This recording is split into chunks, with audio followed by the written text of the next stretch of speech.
En la conversación central del día de hoy tenemos el privilegio de contar con la presencia del doctor Marino Alcevif. Él es jurista, abogado de la República Dominicana, y con él vamos a conversar sobre el tan debatido, tan cacareado, pero no sé si muy bien entendido por parte de la ciudadanía, del Código Penal que se encuentra en el Congreso Dominicano. Bienvenido, doctor, al Tribunal de la Tarde. Muchísimas gracias por honrarme ustedes al invitarme a este programa que tanto sigo y tanto le doy seguimiento, ya que ustedes siempre contribuyen mucho al debate de las ideas y sobre todo para resaltar lo que podría ser en un momento dado una contradicción, pero de las contradicciones que nacen las grandes ideas. Así es. Nos gustaría hacer esta conversación bien didáctica para hacer un aporte a los amigos y amigas que nos sintonizan, doctor. Y me gustaría empezar con la siguiente pregunta.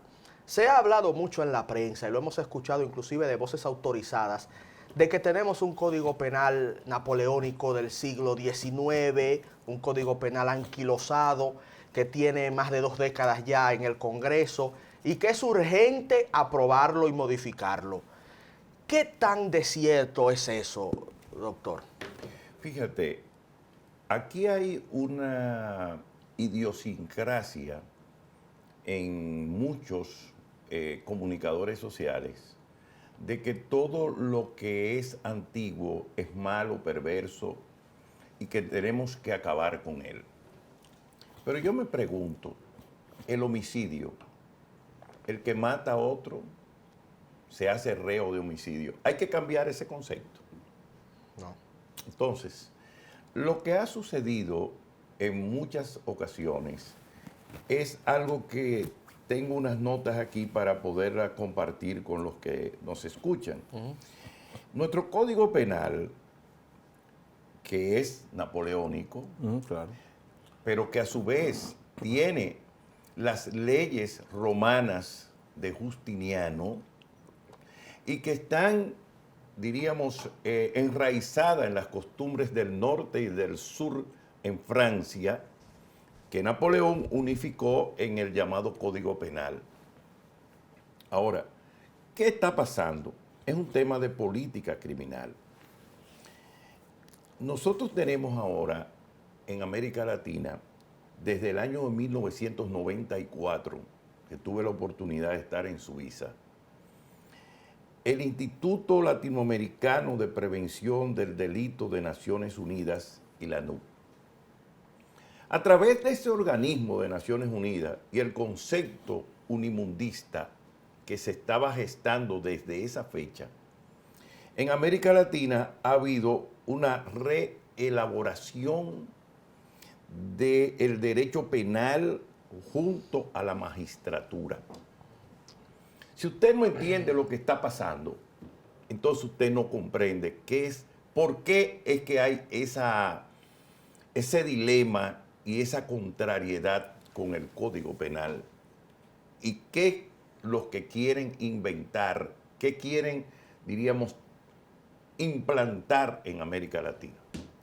Le dije que a través de ese instituto, el ILANUC, ya en el 94, recuerdo haber ido como miembro, en ese entonces yo era vicepresidente del Comité de Derechos Humanos, junto con Ramón Martínez Portorreal, que era el presidente del Comité de Derechos Humanos. Eso nos dio la oportunidad de tener la información prima facie de lo que se proponía hacer para América Latina. Nuestro Código Penal tiene 2 condiciones. Una, que son las infracciones a la cosa pública, y otra, las infracciones a los particulares. Esa es la concepción fundamental del derecho penal nuestro. No es una clasificación mía. Por ejemplo, en este caso yo estoy utilizando la clasificación del profesor Pedro Rosell, español, que dio clase en la Universidad Autónoma de Santo Domingo y publicó este libro, que ojalá que lo lean muchos. Crímenes y delitos contra la cosa pública. Contra la cosa pública. Ahí se refiere a cuando el Ahí se Estado, refiere- cuando hay dolo contra el Estado. Ahí se refiere, para que tengas una idea, a los crímenes y delitos contra la seguridad del Estado, Ok. a los crímenes y delitos contra la Constitución, a los crímenes y delitos contra la paz pública. Entonces, dentro de ello, las falsedades, los crímenes y delitos de los funcionarios en el ejercicio de sus funciones, las perturbaciones del orden público por el Ministerio de gente que desde su función pública crea perturbaciones, incluso ahí alcanza hasta las perturbaciones de los ministros de cultos, de religiones en el ejercicio de su ministerio. Ahí se refiere a las faltas a la autoridad pública y así también entonces está la asociación de malhechores, la vagancia y la mendicidad, el delito cometido por escrito, imágenes, grabados y distribuidos en nombre de un autor o una impresión, un grabado, para usted estar acabando con la vida privada de una persona, y las sociedades o reuniones ilícitas. ¿Qué resulta? El profesor Pedro Rosell estableció en este libro un mecanismo interesantísimo que hemos despreciado durante muchos años y que la universidad no se ocupa incluso de dar clases con este libro ya, en muchas universidades, donde establece la teoría del tipo penal propuesto, donde establece los elementos constitutivos de la infracción, donde establece la importancia de la intención delictual, que si no existe, entonces no se configura el delito. Pero todo eso se ha olvidado y lo que hablamos solamente es el tema de la NUT, las medidas de coerción y los, diríamos, operadores del sistema penal que simple y llanamente están en función de una, diríamos, tratativa publicitaria en los procesos en donde se persigue más por la prensa que en el mismo tribunal.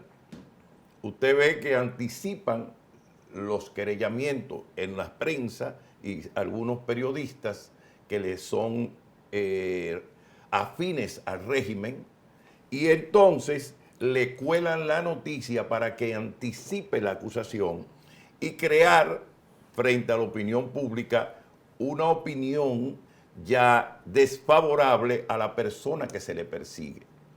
Cosa que en los Estados Unidos, por ejemplo, nosotros que nos gusta imitar tanto, ha habido decisiones de tribunales que han detenido el conocimiento de la causa por haberse producido en los medios de comunicación una inclinación en contra de una parte u otra dentro de un proceso.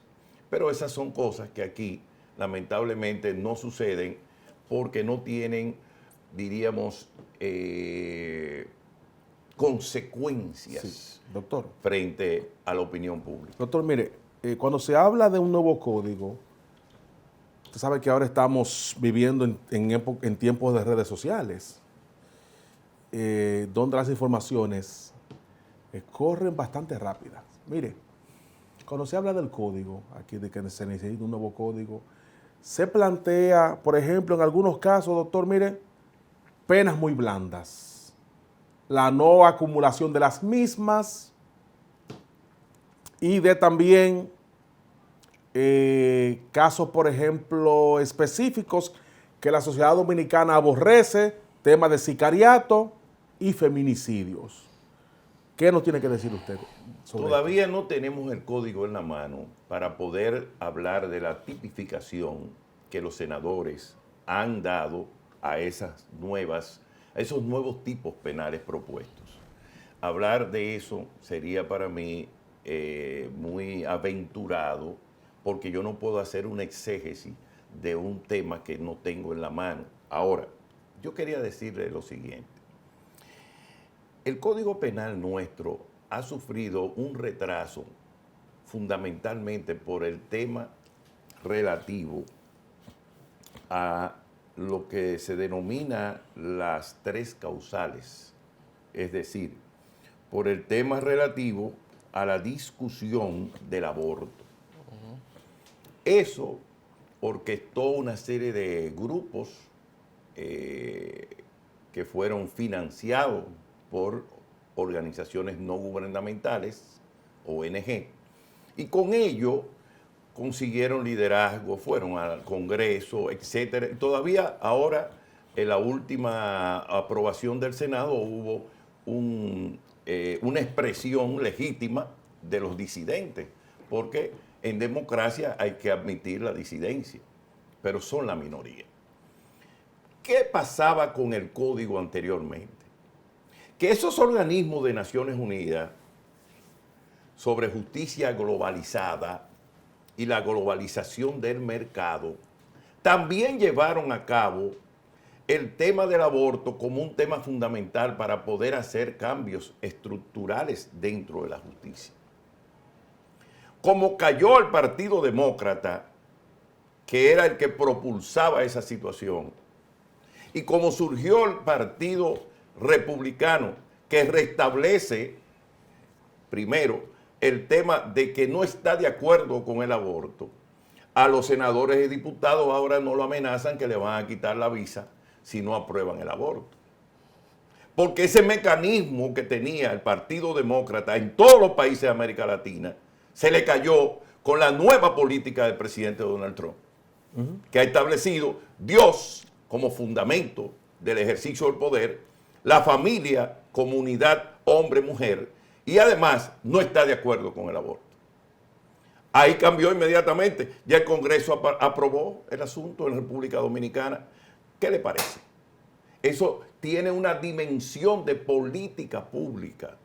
En los Estados Unidos cambiaron la presión que tenían a través de la embajada norteamericana sobre la base de que se aprobara el aborto, y si no se aprobaba el aborto, no se aprobaban los otros tipos penales. Una inconsecuencia a la que se prestaron los grupos de ONG que, manumitidos por los norteamericanos, han recibido mucho dinero para hacer su propaganda dentro del país. Ahora, usted me dirá, bueno, ¿y qué pasa con los delitos que hemos todo padecido, como es el tema de accesar a tu celular y que te arranquen una cuenta, que te lleven tu nombre? Los delitos electrónicos. Los delitos cibernéticos electrónicos. Los electrónicos, sí. ¿No verdad? Que te quitan tu identidad y se la dan a otro y te quitan el dinero. Entonces, ese tipo de problema no lo tuvo la Revolución Francesa. No, bueno, la tecnología no existía. Porque no existía. Claro, Entonces, no existía la tecnología. el Código Ese tipo Penal de tiene que tecnología. adecuarse a ese tipo de nuevas situaciones Exacto. en las que se encuentra imbuido el mundo. Y nos hemos retrasado por más de 20 años por el tema del aborto.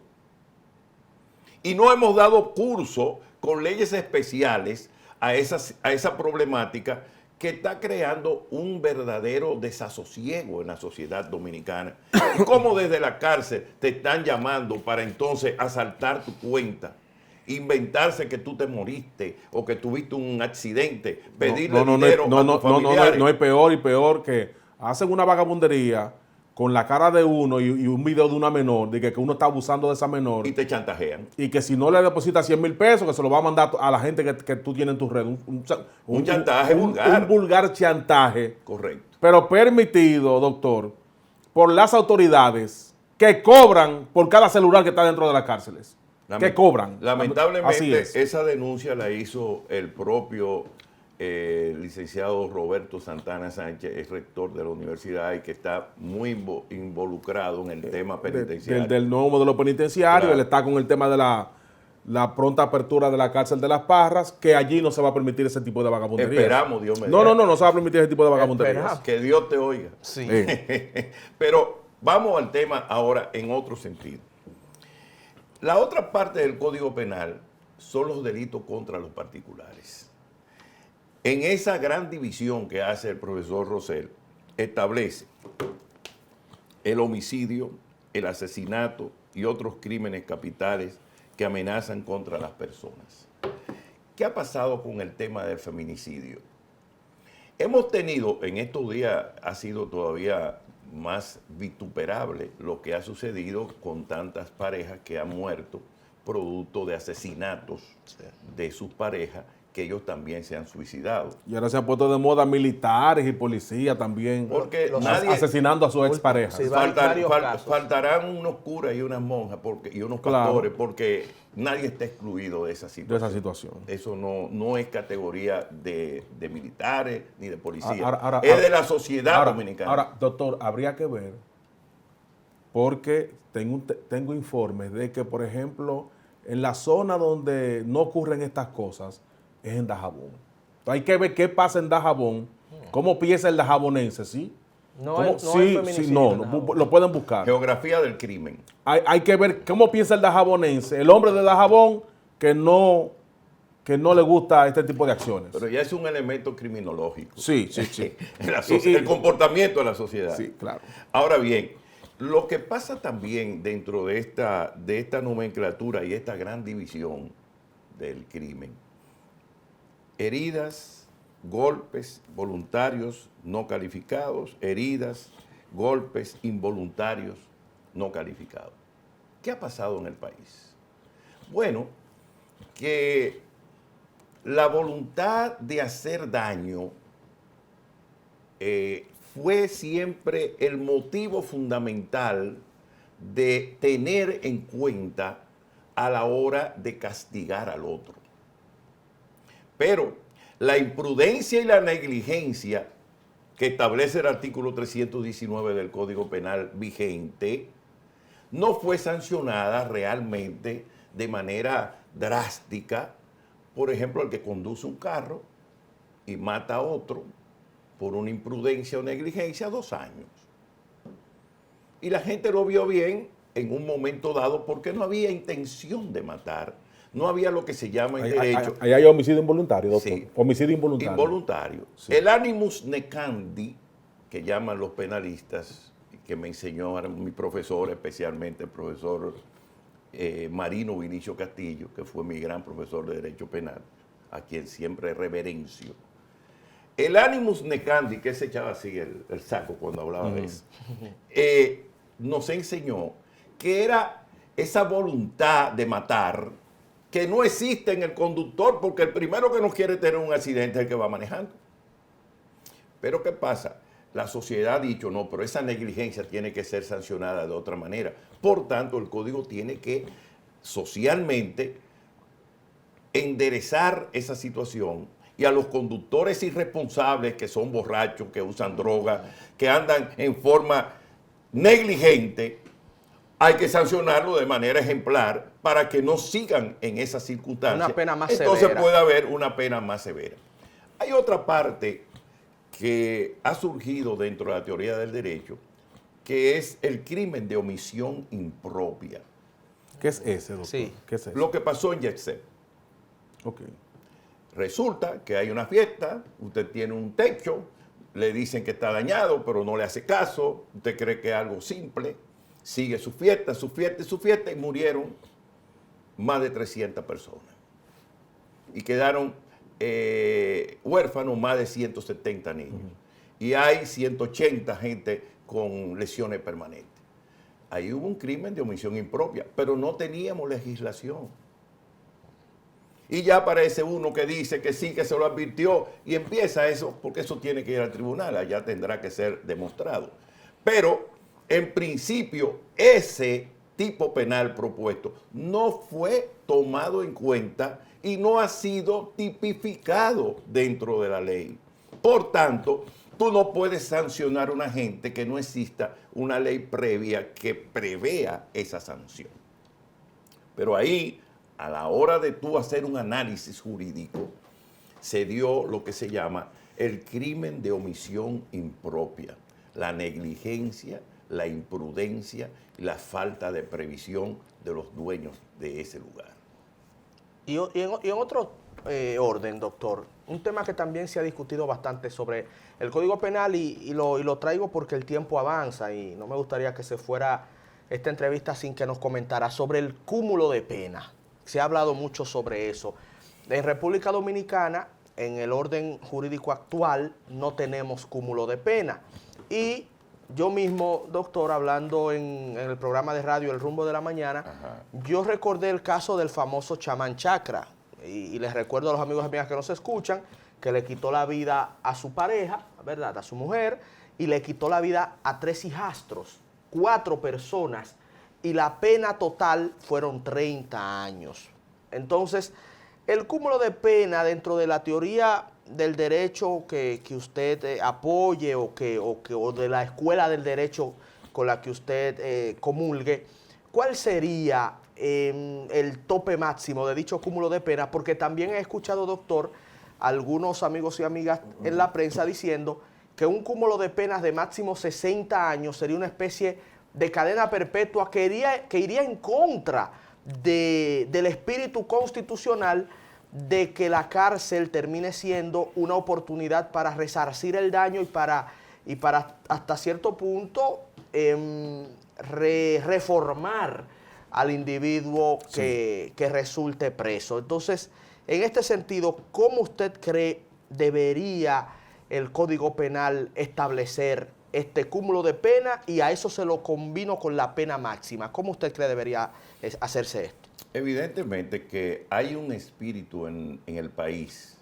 de cambiar la política criminal, de que la persona que comete transgresiones tan aviesas, tan criminales desde el punto de vista ya propiamente dicho, con tanto animus necandi, debe ser sancionado de manera ejemplar y ya no con 20 años.